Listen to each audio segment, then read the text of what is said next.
Hello viewers, I Susan Sahu teacher in Social Studies. Welcome you all to class 8 Civics chapter number 5. Fifth chapter we are continuing Judiciary. This is part 2 or the last part of this chapter. So let us start it. हम आज पढ़ाई करेंगे कि judiciary system का जो level है, जो different stages of judicial system in India, इसके बारे में हम बात करेंगे। तो सबसे पहले टॉप वाला जो है जुडिशियल सिस्टम का, वो है हमारे supreme court of India, supreme court. Clear? First point इसमें बताया जा रहा है, आप लोग सुप्रीम कोर्ट का दर्शन भी कर सकते हैं, नीचे वाला जो फोटो है, राइट। इसमें बताया गया है highest judicial, first point, highest judicial body in India and is situated in new Delhi. हमारे देश का सबसे बड़ा जो न्यायपालिका हम कहते हैं, न्याय दिलाने के लिए जो संस्था है, ये है सुप्रीम कोर्ट, सर्वोच्च न्यायालय कहते हैं।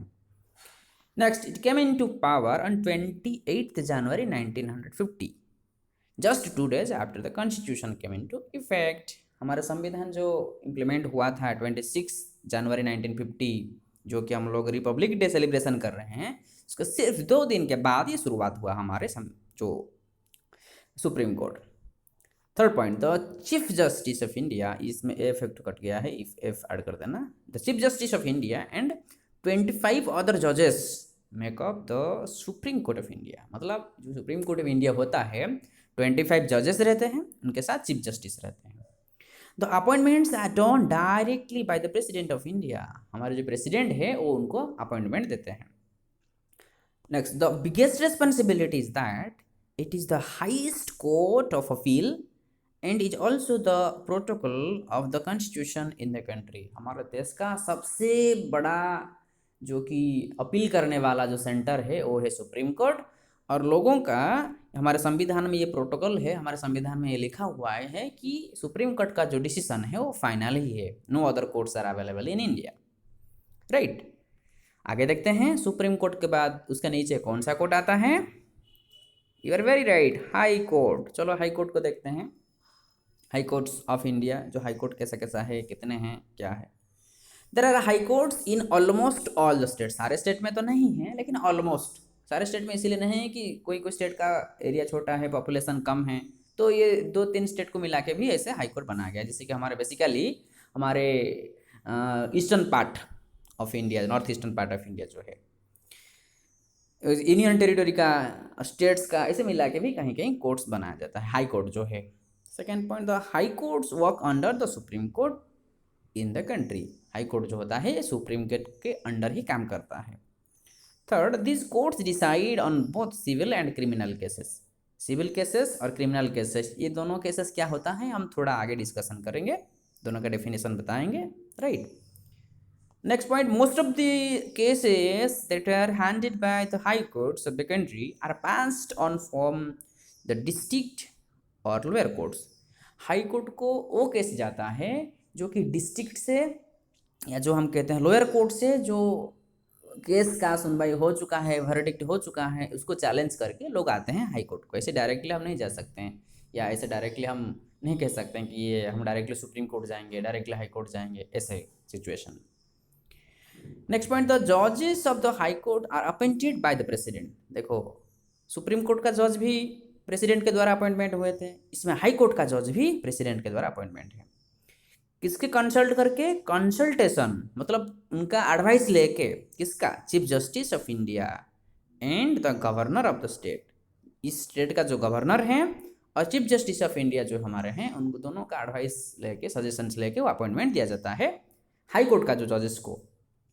Next point, the Calcutta high court established, जो कि 1862, जो कि हमारे देश का सबसे ओल्डेस्ट कोर्ट जो हाई कोर्ट में गिना जाता है, 1862। Think of it is 19th century का मेड पार्ट है, राइट। ये कोलकाता का है, हम बेसिकली हम are now it is with Kolkata, right. ये हो गया हाई कोर्ट के बारे में। हाई कोर्ट के बारे में, उसका नीचे जो कोर्ट है डिस्ट्रिक्ट कोर्ट, राइट। आते हैं district courts in India. District courts in India take care of judicial matters at the district level. District level में जितने सारे मैटर और इशू होता है, केसेस लोग करते हैं, वो उस लेवल में डिस्कशन करते हैं। Second point, this courts are headed by a जज।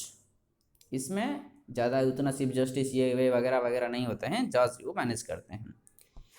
दे are administratively and judicially controlled by the high courts of their states. जिस स्टेट में उनके कोई एक स्टेट का अंदर में जितने सारे डिस्ट्रिक्ट है ये सारे कंट्रोल करता है, मतलब हाई कोर्ट कंट्रोल करता है सारे डिस्ट्रिक्ट कोर्ट्स को। लास्ट इसमें इस पॉइंट का, there are many secondary courts, secondary court भी बहुत सारे हैं, which work under the district courts.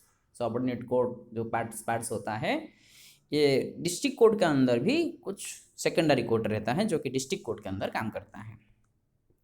Clear? अभी कौन सा कोर्ट आएंगे, तो लोकल लेवल हो गया, और फिर भी छोटा छोटा जो माइक्रो पार्ट हम कह सकते हैं, छोटा लेवल, लोक अदालत को चलते हैं। चलो लोक अदालत, लोक अदालत क्या होता है? Lok Adalat are the courts which have been organised by high courts legal services committee, district legal services. Clear? School level में ये लीगल सर्विस को बढ़ावा देने के लिए डिफरेंट कॉम्पिटिशन्स होता है, डिफरेंट रैली होता है, उसमें अवेयरनेस प्रोग्राम्स होता है, बच्चों लोग अवेयर होंगे मुफ्त में कैसे कानून का हमको हेल्प मिलेगा, लोगों को जिस लोगों को ज़रूरत है उनको कैसे मिलेगा, ये सब जानकारी देते हैं लोगों को। तो ये रहा हाई कोर्ट के द्वारा ये बनाया जाता है। डिस्ट्रिक्ट लेवल का जो ये लीगल सर्विस होता है, ये डिस्ट्रिक्ट लीगल सर्विसेज मैनेज करता है authority, DLSA, district legal services authority. और कहीं कहीं जगह में तालुक लीगल सर्विसेज अथॉरिटी हम देख सकते हैं, इसमें लिखा है taluk legal services committee for the purpose of amicably, amicably in the sense जो डिस्कशन करके, बातचीत करके ये सब कैसे मतलब सुलझा जा सकता है कोई बात को, amicably, setting a dispute between two parties by way of compromise, बातचीत करके हाँ ठीक है जो हो गया गलती हो गया तो मान लो, ये सब डिस्कशन करके सुलझा जाता है। In India judicial system is an integrated system, ये इंटीग्रेटेड है, ऐसा नहीं कि इनका बात अलग है उनका बात अलग है, सब इंटीग्रेटेड है, कॉन्स्टिट्यूशन के अनुसार सब काम करते हैं। The decisions made by high courts are binding on the lower courts, high court में जो डिसीजन होगा उनका लोअर कोर्ट जो है, जो कि डिस्ट्रिक्ट कोर्ट, सबऑर्डिनेट कोर्ट जो है, वो सबको मानना पड़ेगा। Next point, the judiciary system can also be called the appellate system, ये अपीलेट सिस्टम भी बोला जा सकता है जुडिशियल सिस्टम को। क्लियर?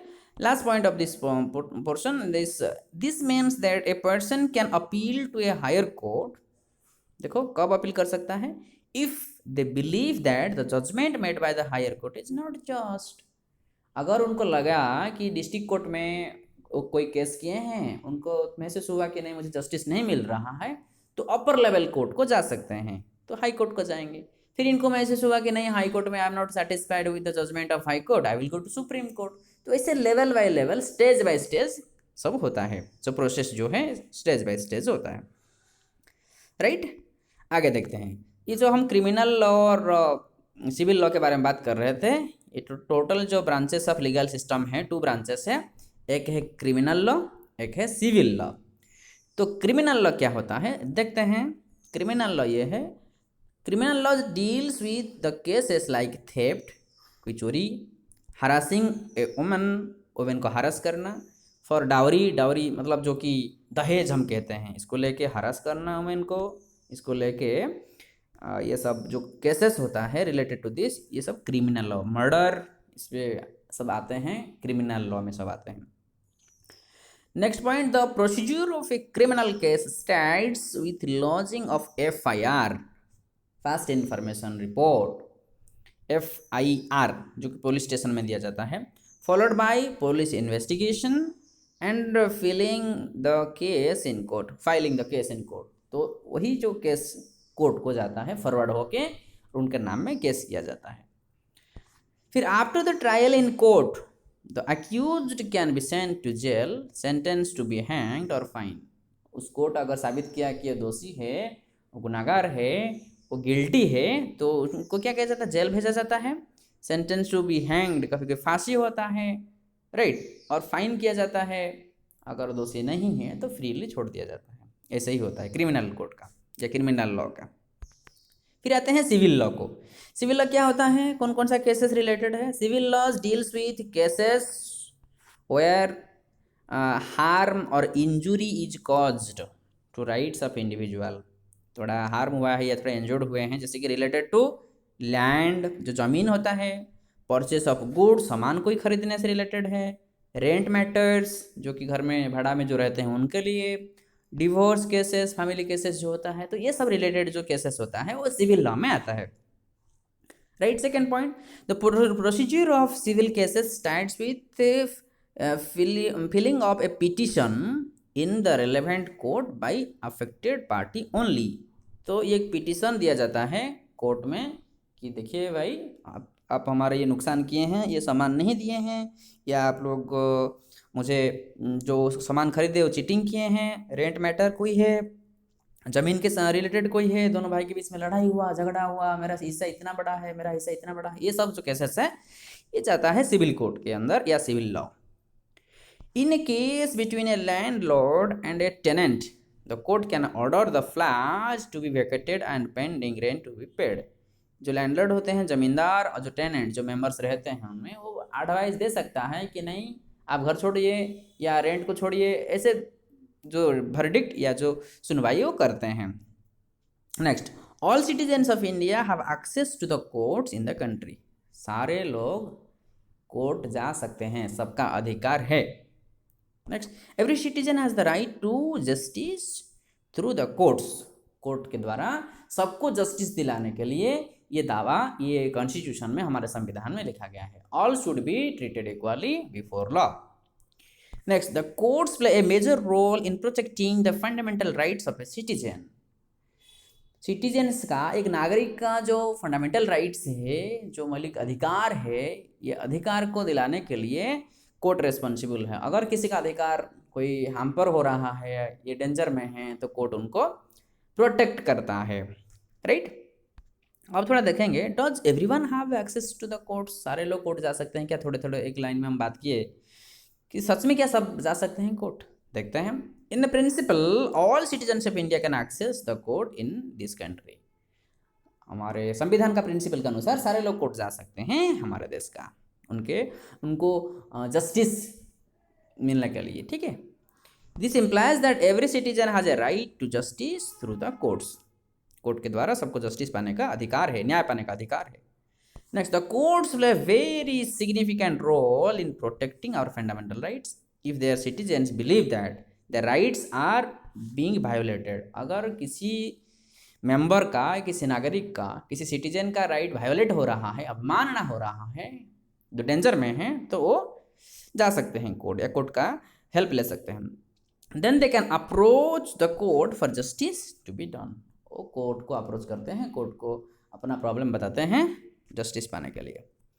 फिर while the courts are available for all, in reality access to courts have always been difficult for a vast majority of the poor in India. ये सच बात है, ठीक है, कोर्ट है, कोर्ट जस्टिस दिलाएगा, लेकिन जो पुअर लोग होते हैं, जो गरीब लोग होते हैं, उन लोगों को कोर्ट तक जाना, या वो लोग कोर्ट तक जाना, ये बहुत डिफिकल्ट काम होता है। ये रियली फैक्ट है, this is a fact of the society. क्योंकि उनको कहीं डर लगता है, वो पढ़े लिखे नहीं होते हैं, उनके पास उतना करेज नहीं होता है, तो इसलिए वो लोग नहीं जाते हैं, right. Next, legal procedures involve A lot of money. पैसा भी वेरी गुड, ये एक अच्छा इंपॉर्टेंट पॉइंट है। मनी होता है, पेपर वर्क डॉक्यूमेंट से होता है, as well as take a lot of time. देखो कितना है, ना मनी है, ना पेपर वर्क के बारे में कुछ जानकारी है, ना उनके पास इतना टाइम है। ये सारे चीज़ प्रॉब्लम्स होता है पुअर लोगों के लिए। For a poor person who cannot read, whose family depends on daily wage, the idea of going to court to get justice often seems remote. जो कि डिपेंड करते हैं, हर दिन काम करके पैसा लाएंगे तो खाना खाएंगे, तो इतने सारे प्रोसेसिंग के अंदर वो आ पाएंगे क्या? सच में नहीं आ पाएंगे। तो ये उनके लिए एक कंस्ट्रेंट है, प्रॉब्लम है, हम कह सकते हैं। देन और एक उनके लिए बेसिकली जो लोअर लेवल का जो है, हम किसी भी इंसान के बारे में बात कर सकते हैं, PIL, public interest litigation, right. देखते हैं ये क्या है।